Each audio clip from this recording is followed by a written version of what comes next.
Hello, welcome to Rough Cut. I've got a review coming of Lawless, but I've just finished recording my review of The Sweeney, and I'm just calming down a little bit after getting a little bit animated.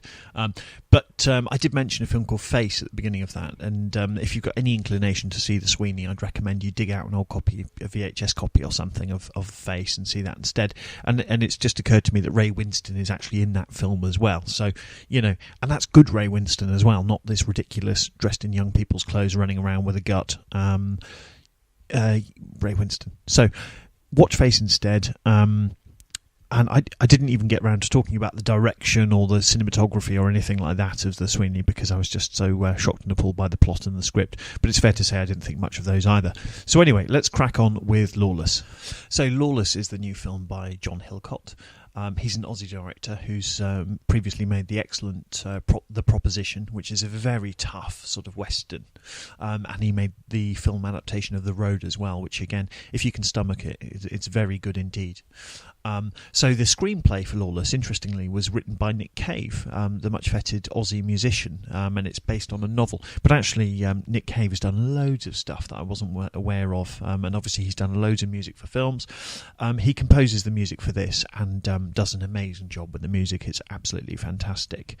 And the cinematography for Lawless is done by Benoit Delhomme, who also worked on The Proposition. The cinematography for Lawless is fantastic as well.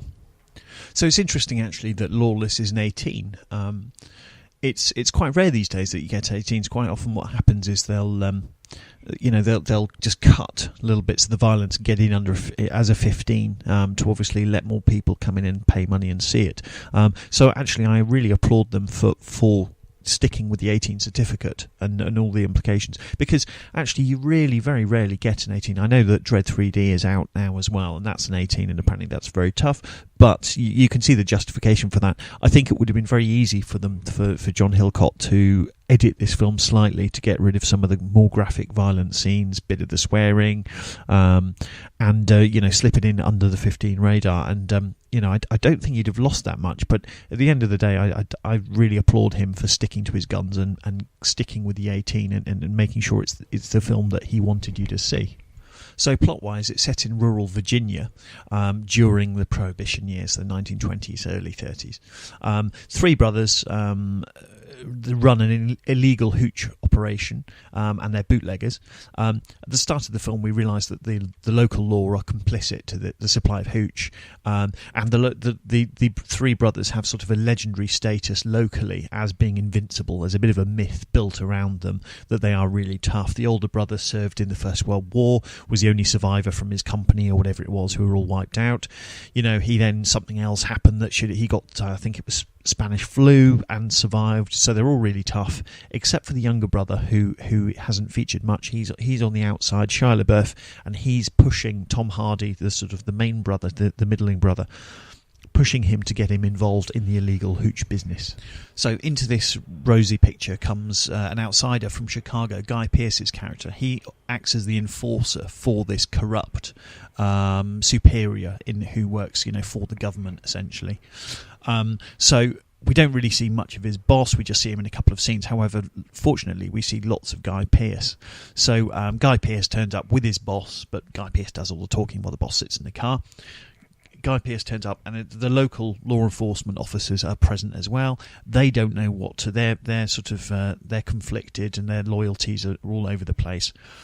Guy Pearce tells Tom Hardy, the middling brother, that look, you guys need to toe the line. You need to, give us a taste of the action, as it were. Tom Hardy says, "Well, thanks very much for the offer, but I'm going to kindly decline."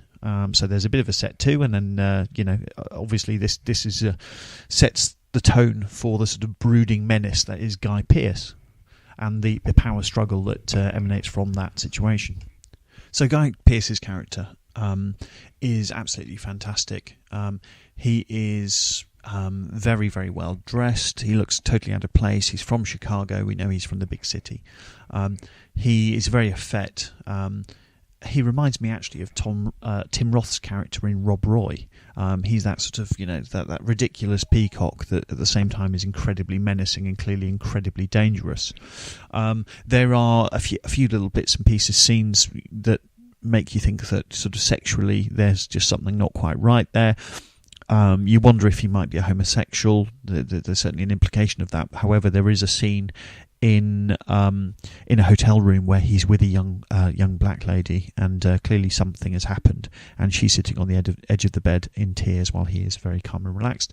All in all, he is a fantastically menacing bad guy, and he is a wonderful counterpoint to sort of Tom Hardy's gruff, tough, sort of fairly standard demure. So as a story about brothers set in a certain time period, early on it did remind me of Legends of the Fall, but actually that's probably more my problem than the film's. Luckily we swerve away from that very, very quickly, and that's sort of unfounded. Now my issue is, there's a fantastic cast here, there really is, but my issue is, again, it's got a sort of a massive charisma vacuum at the middle, in that Shia LaBeouf to me is not a leading man. He plays the central role. He's but I think actually very much the most interesting character. However, it really doesn't come across. So if you take, for example, Tom Hardy's character, the middle brother, he's got a very straight bat to play. He is a very much a two-dimensional character, but he rounds him out really nicely. Now, Shia LaBeouf has got all sorts of stuff to do that Tom Hardy doesn't get, but we just don't get to see it. So aside from the very basics of the role, Shia LaBeouf really doesn't manage to get anything else across. It's really interesting how he fails. There's all this stuff about how he's trying to find his own way. He's different from his older brother, but actually, you've really got to dig deep to find it. It should be a lot more straightforward than actually it was. So unfortunately, Shia LaBeouf's character strikes me as that. It's a character. It strikes me as a plot device, and it's such a crucial role that you really shouldn't be mucking around there, particularly when he's surrounded by such excellent other characters. It's a bit of a shame actually that the women, the female characters, are largely underused, because they are absolutely fantastic. Most noticeably, Jessica Chastain's in there, and it's great. It sort of hints on her backstory. We know she's had problems in the past, and she is an absolutely fantastic actress. I understand why we don't see more of the girls, and that's because this is a story primarily of brothers. However, it's a bit of a shame, particularly with Shia LaBeouf taking centre stage. It's just, the other thing actually is we've got Gary Oldman as a wonderful sort of cliched criminal, and I don't mean that actually in a bad way. He's a sort of bit of a mob boss type. He is fantastic, but unfortunately we just don't see enough of him. And I know it's based on a novel, but he was he's such an incredible actor, and he was such a fun character, and he's very sinister himself. I wish they'd have done more with that. I kept expecting him to be brought back into it, but it just sort of never happened. At times, the film strikes me as a little bit televisual.